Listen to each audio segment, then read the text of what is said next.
chers compatriotes, l'heure est grave.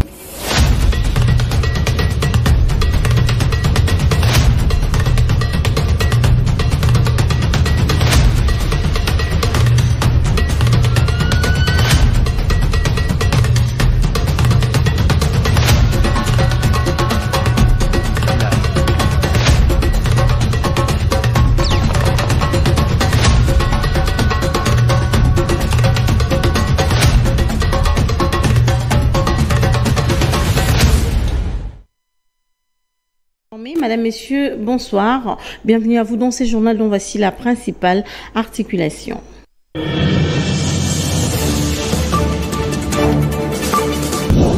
Ouverture de la 9e édition du Jeu de la francophonie. L'EGO a été lancé ce vendredi 28 juillet 2023 par le chef de l'État Félix Tshisekedi Tshilombo. Une rencontre culturelle et sportive qui réunira plusieurs pays de l'espace francophone.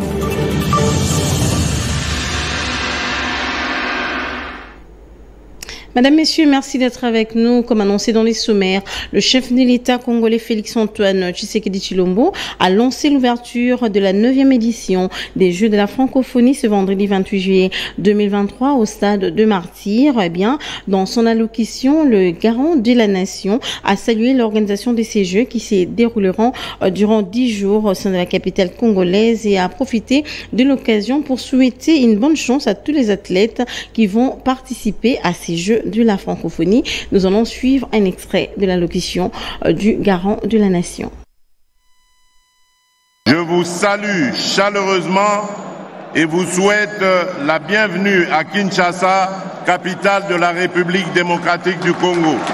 Symbole fort ensuite de notre vouloir vivre collectif et de notre détermination partagée de le léguer aux générations futures pour pérenniser l'œuvre prophétique des pères fondateurs de la francophonie. J'ai cité Léopold Sédar Senghor, ancien président de la République du Sénégal, Diori Amani, ancien président du Niger, Habib Bourguiba, ancien président de la Tunisie, et le prince Norodom Sihanouk, ancien président du Cambodge, tous visionnaires émérites à qui nous ne cesserons jamais de rendre un vibrant hommage. À tous les compétiteurs, je sais que vous vous êtes bien préparés et que vous nourrissez, chacun d'entre vous, l'ambition légitime de remporter la victoire finale dans votre discipline de prédilection. Toutefois, je vous rappelle que les Jeux de la francophonie ne se veulent pas qu'une simple compétition où seule la victoire transcende, mais plutôt une grande fête, celle de l'excellence et de l'amitié entre les peuples et les pays membres. Je vous exhorte donc à la sportivité, à la convivialité, au respect des règles de l'art et à une compétition loyale. Je déclare ainsi ouverts les 9e Jeux de la francophonie.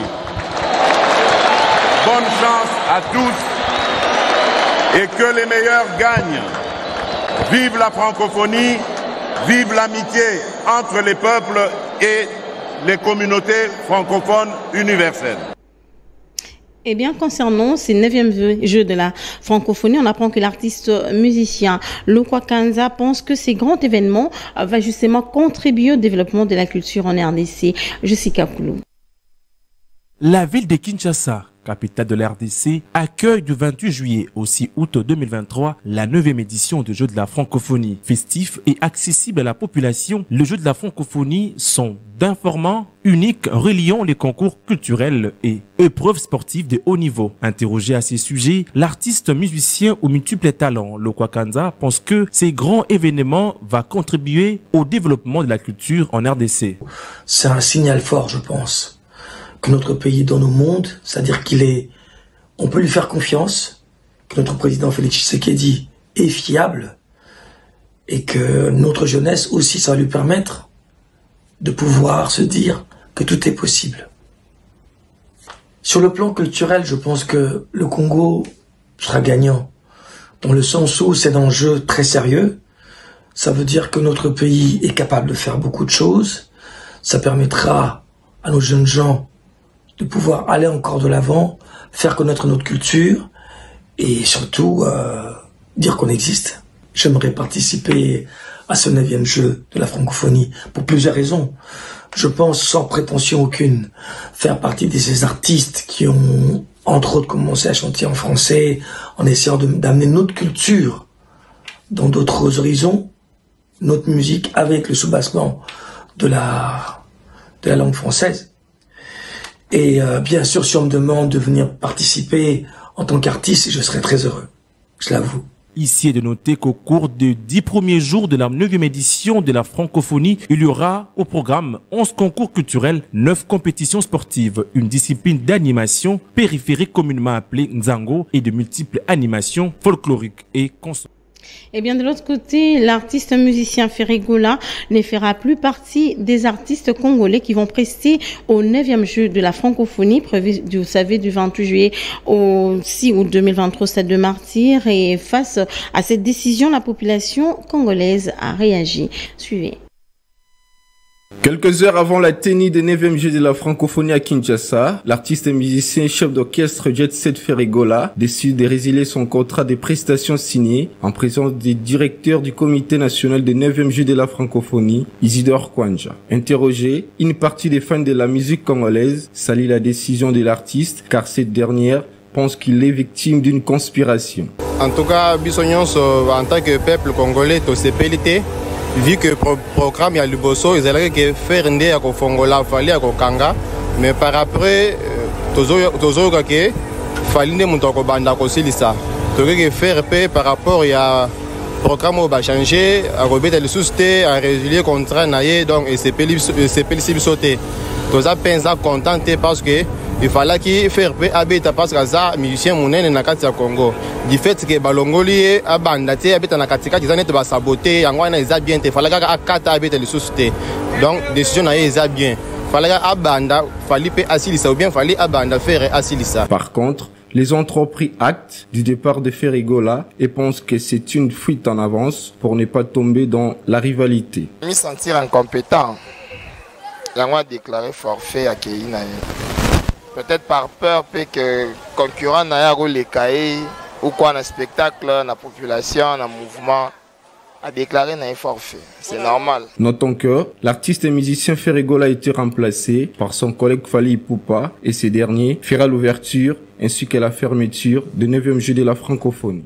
Toujours dans le même chapitre, nous allons cette fois-ci prendre la réaction de Maître Claude Ngoma, cadre du parti Nouvel Élan, qui ne soutient pas ces 9e jeux de la francophonie et demande au gouvernement congolais plutôt de promouvoir nos 4 langues nationales. Grâce Kabissa.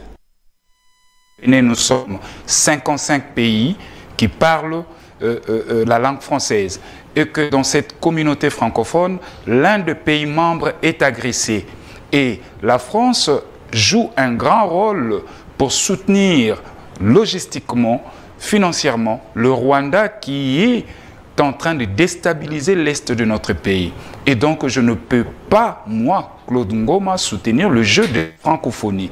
Et encore que nous faisons la promotion de la France, faisons la promotion de la culture française, et que est liée à la civilisation. Moi, je dis non, notre identité, ce n'est pas la langue française. Notre identité, c'est Congo Lingala, les Swahili, les 4 langues. Et ici, je formule le vœu en l'endroit du gouvernement que nos 4 langues nationales soient ramenées au niveau langue officielle, que les 4 langues nationales soient, comment donc, initiées au programme scolaire. Et ça sera une façon de pouvoir nous affirmer comme un État. Parce que, retenez, si nous parlons souveraineté, ça passe par la civilisation, ça passe par la culture. Et aujourd'hui, c'est une fête française. C'est une fête pour promouvoir la langue française. Et moi, je m'inscris à faux et cette fête ne me concerne pas. Je demande à tous les Congolaises et Congolais de pouvoir développer cet esprit patriotique, de promouvoir notre culture congolaise en lieu et place de cette culture française, alors que la France est en train de nous déstabiliser. Depuis 1994, avec l'opération turquoise, la France a choisi, s'est décidé de déstabiliser le pays, mon pays, la RDC. Tout à fait autre chose, direction la Chambre basse du Parlement. Le premier vice-président de l'Assemblée nationale a échangé avec les représentants résidents du Fonds des Nations Unies pour la population sur la loi portant protection des sages-femmes et des femmes violées. Le compte rendu avec Jessica Koulou. Regardez. Le Fonds des Nations Unies pour la population affiche un intérêt assez particulier pour deux lois votées par les deux chambres du Parlement, la loi portant protection du métier des sages-femmes et celle qui réprime les violences sexuelles en République démocratique du Congo. C'est dans ces cadres que se situe la visite des courtoisies du représentant à RDC du Fonds des Nations Unies pour la population au professeur André Mbata, premier vice-président de l'Assemblée nationale, à l'absence de l'honorable président de la Chambre basse du Parlement, Christophe Mbosoko Diapwanga. Au sortir de cette entrevue, ce dernier a fait savoir qu'il est venu féliciter les deux chambres du Parlement congolais pour le travail de qualité abattu. La vision du Fonds des Nations Unies pour la population, ça tourne autour de 3 zéros. 0 décès maternel évitable, 0 violence basée sur le genre et 0 besoin non satisfait en matière de planification familiale. Donc les deux textes contribue à atteindre ces visions. Alors ce matin, on a échangé sur les objectifs ou les ambitions de l'Assemblée nationale qui s'articulent autour d'amélioration de l'orthodoxie de gestion dans l'administration parlementaire, d'installation d'équipements de traduction simultanée lors des sessions parlementaires, mais également de la digitalisation de l'administration parlementaire. Et c'est avec beaucoup de plaisir que j'ai eu cette discussion avec le premier vice-président. Et je l'ai rassuré que dans le cadre du partenariat que nous avons avec les deux chambres du Parlement, notamment avec le Sénat et l'Assemblée nationale, le PNUD reste engagé à travailler de sorte que l'administration parlementaire dans son ensemble puisse être davantage plus efficace. On note par ailleurs qu'après cet échange, le professeur André Mbata a réceptionné un lot de matériel destiné à l'Assemblée nationale, une donation du PNUD remise au premier vice-président de l'Assemblée nationale par les représentants résidents du PNUD en RDC. Quittons l'Assemblée nationale pour l'Assemblée provinciale de Kinshasa. En dépit de la réhabilitation des Godempoy par la Cour d'appel de Kinshasa-Gombe, les députés provinciaux de la ville-province de Kinshasa ont donc exprimé leur mécontentement quant à la décision de la Cour d'appel. Ils appellent donc Godempoy au respect du règlement d'ordre intérieur de l'Assemblée provinciale de Kinshasa. Reporter signé Bienvenue Lema, regardez. Le bras de fer entre Godempoy et l'Assemblée provinciale de Kinshasa est loin de se terminer. En dépit de sa réhabilitation par la Cour d'appel de Kinshasa-Gombe, après sa destitution, les élus provinciaux de Kinshasa ne cessent de démontrer leur mécontentement quant à cette décision de la Cour d'appel.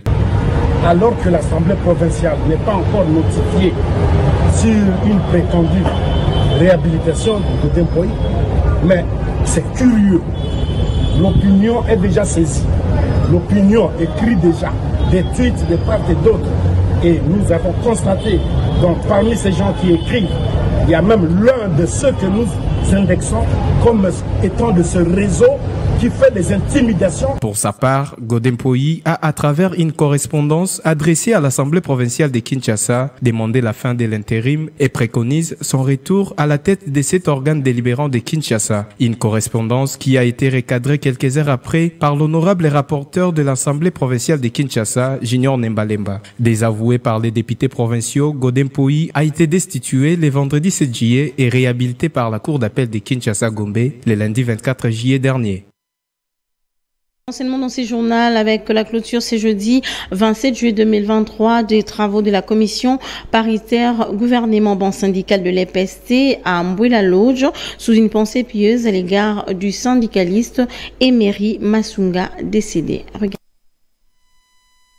Lancé le 20 juillet 2023 à Mbouela Lodge, cité de Kisantu, territoire de Madimba, province du Congo central, par les ministres de l'enseignement primaire, secondaire et technique, le professeur Tony Mwabakazadi, au nom du Premier ministre, les travaux de la commission paritaire banc syndical des syndicats de l'EPST et les gouvernements de la République ont été sanctionnés. Ce 27 juillet par un communiqué final signé par toutes les deux parties. Selon ces communiqués finaux, les deux parties se sont convenues, d'une part, que les bancs syndicales acceptent de veiller au respect du calendrier scolaire par une rentrée scolaire apaisée, et d'autre part, que les gouvernements s'engagent avec les crédits alloués au ministère de l'EPST pour l'exercice budgétaire de 2023 à réaliser les actions convenues lors de la commission paritaire de Mbouela 3 à partir du mois de juillet 2023 au bénéfice du personnel enseignant dans les listings des payes des gens en province avec une paye effective. En ce qui concerne les actions, il s'agit notamment de la mécanisation des nouvelles unités dont l'effectif est de 13 058, de la correction des salaires et primes des enseignants, de la mécanisation des frais de fonctionnement des écoles primaires et bureaux gestionnaires, de la correction des structures des écoles primaires, du réajustement de la prime de gratuité, du paiement de l'inspecteur et agent d'appoint de l'inspection générale de l'EPST.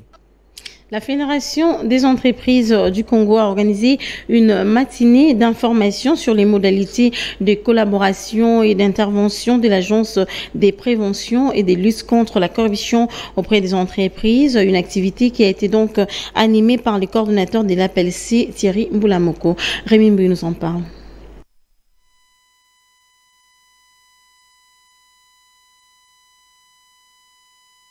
Au cours de cette matinée d'information organisée ce mercredi 26 juillet 2023 par la Fédération des entreprises du Congo, le coordonnateur de l'Agence de prévention et de lutte contre la corruption a expliqué aux membres de la FEC les rôles joués par son institution en matière de la lutte contre la corruption depuis sa création.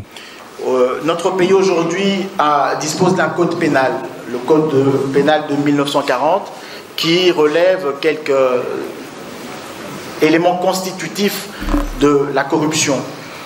Mais au regard de l'ampleur de ce phénomène dans notre pays, au regard également des exigences des institutions internationales ou des traités internationaux auxquels la RDC est signataire. Juste pour rappel, la République démocratique du Congo est signataire de la Convention des Nations Unies contre la corruption, la CNUC. Nous l'avons signée, nous l'avons ratifiée. La RDC est signataire de la Convention de l'Union africaine sur la prévention et la lutte contre la corruption. Après un jeu de questions-réponses, le coordonnateur de l'APLC, Thierry Mboulamoko, a sensibilisé les entreprises membres de la FEC à l'amélioration de leur gouvernance dans le but de contribuer dans la lutte contre la corruption en RDC. Il s'agissait de clarifier, d'informer, de présenter l'agence. Quelles sont les missions de l'agence? Quelle est l'étendue de nos missions dans le secteur justement privé? Et c'est ce qui a été fait. La sensibilisation, la vulgarisation, l'information, l'échange d'informations, la collaboration. C'est l'objet de notre présence ici à la Fédération des entreprises du Congo. Et les échanges se sont bien déroulés, les missions ont été bien comprises. L'administrateur délégué de la FEC, Kimona Bonongo, a salué le partage d'informations entre son institution et l'APLC. La première leçon que vient de nous donner aujourd'hui, monsieur le coordonnateur, a été très importante. Ça va permettre à nos membres de comprendre le rôle que joue l'APLC, que doit jouer l'APLC. Et le point focal de la FEC au sein de l'APLC que nous avons désigné, qui est là d'ailleurs en face de moi, que nous allons désigner très bientôt, va faire un travail de restitution de cette matinée auprès de nos membres. Rappelons qu'un cadre permanent entre l'APLC et la FEC sera mis en place dans les prochains jours pour le partage d'informations au profit des entreprises de l'RDC.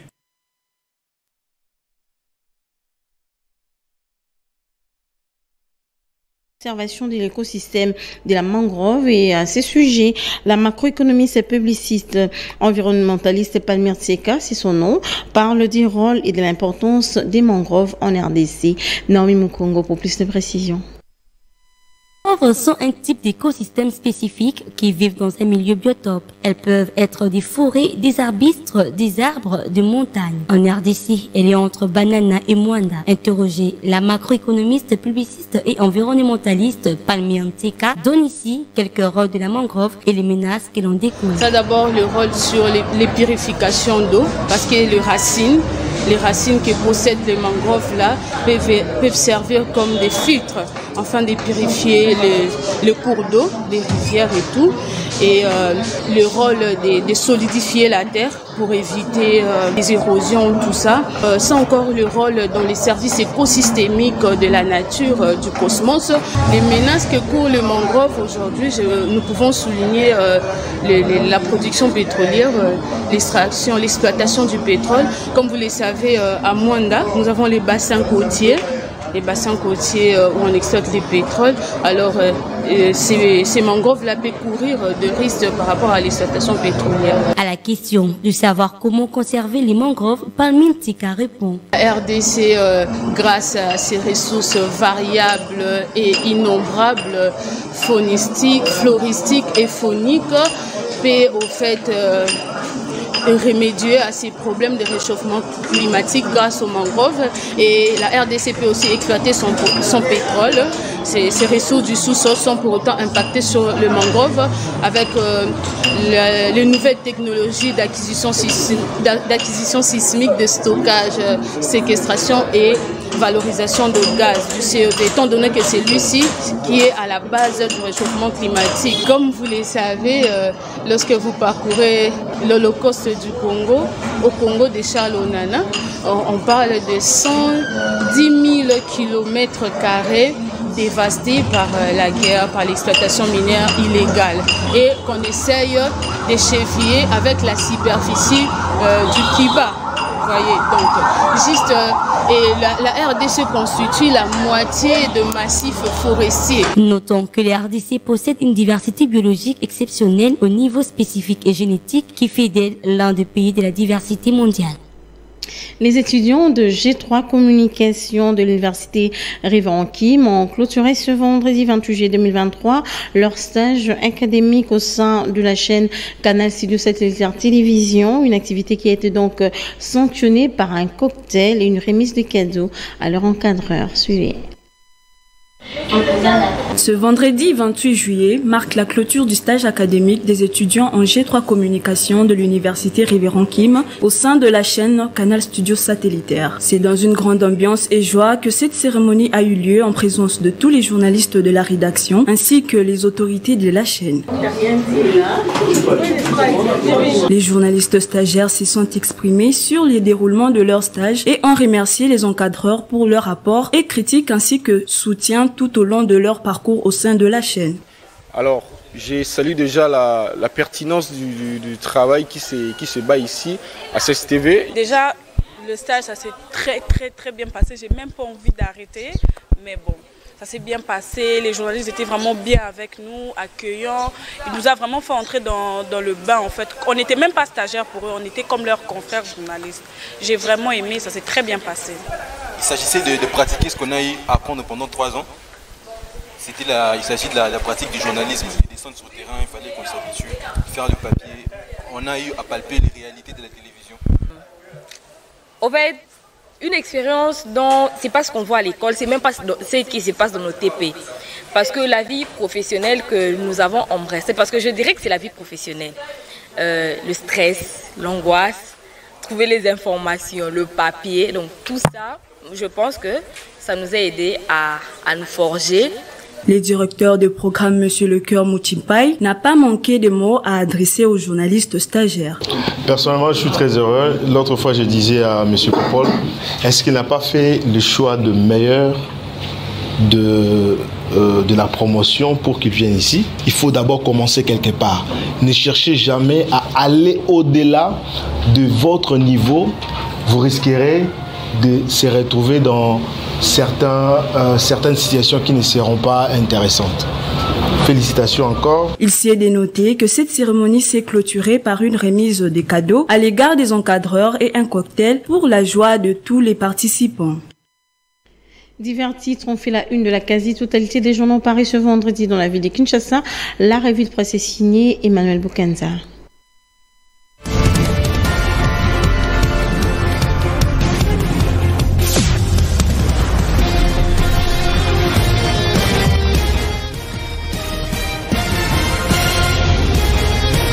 Bonsoir, bienvenue à la revue de presse. De ce vendredi 28 juillet 2023, les journaux parus ce vendredi à Kinshasa reviennent en majorité sur les 9e Jeux de la francophonie qui s'ouvrent au stade de martyrs de la Pentecôte. Kinshasa, capitale mondiale de la francophonie, titre à sa machette la tempête des tropiques. Ces quotidiens affirment que le 9e jeu de la francophonie s'ouvre ce vendredi 28 juillet à Kinshasa. Selon ces tabloïds, cette première journée est marquée par une grandiose cérémonie d'ouverture au stade des martyrs. Ces portails est d'avis que cet événement sportif et culturel est tout l'honneur de la RDC, plus grand pays francophone de la planète en termes d'habitants et de superficie. Une fierté que la ville de Kinshasa, capitale de la RDC, tient à mettre en exergue en réservant un accueil inoubliable à la quarantaine des délégations venues des 4 coins du monde pour prendre part à cet événement réservé aux pays utilisant la langue française comme une des langues de communication. Note ce journal. De l'autre côté, RadioCapi.net poste à sa une. La Russie et la RDC signent le protocole d'exemption réciproque des visas. La RDC et la Russie ont signé un protocole d'exemption réciproque des visas pour le passeport diplomatique et des services. Ces États l'ont fait au cours du sommet Russie-Afrique qui se tient à Saint-Pétersbourg. Aujourd'hui, les protocoles d'accord qu'on a signés consistent à une exemption réciproque des visas pour les détenteurs des passeports diplomatiques et passeports de service. Cela signifie que dans les semaines qui suivent, les Congolais, tout comme les Russes qui sont détenteurs des passeports des services et diplomatiques, ne seront plus astreints au visa. Ils peuvent voyager pour le court séjour sans visa entre les deux pays, a expliqué l'ambassadeur de la RDC en Russie, Ivan Vangu Ngimbi. Note radiocapi.net. Et pour finir, actualité.cd, l'Angola a expulsé plus de 10 800 Congolais au cours du premier semestre de cette année. Les chiffres sont énormes. 10 854 Congolais ont été expulsés de l'Angola au cours des 6 premiers mois de l'année 2023, selon les statistiques publiées par le Bureau des coordinations des affaires humanitaires. Comme toujours, les expulsés sont entrés au Congo via le poste frontalier de Kamako. L'opération est menée conjointement par la RDC, l'Angola et le HCR. Pour le contexte, plus d'1 million de Congolais ont cherché le refuge au-delà des frontières de la RDC suite aux différentes crises qui dévastent le pays, qui accueille également plus de 5200 réfugiés de pays voisins chaque année. C'est tout pour la revue de presse. Mesdames, Messieurs, bonsoir. C'est Emmanuel Boukenza. Madame, Messieurs, c'est par ici que nous mettons un terme à cette session d'information, mais avant de nous séparer, le rappel du titre.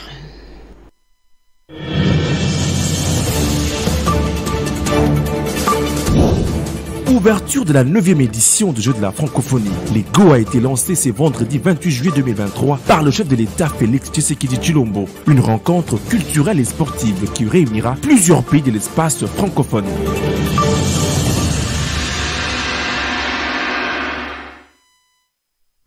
Merci à vous tous qui nous suivez de partout grâce à cette télévision. À très bientôt, restez avec nous. Mes chers compatriotes, l'heure est grave.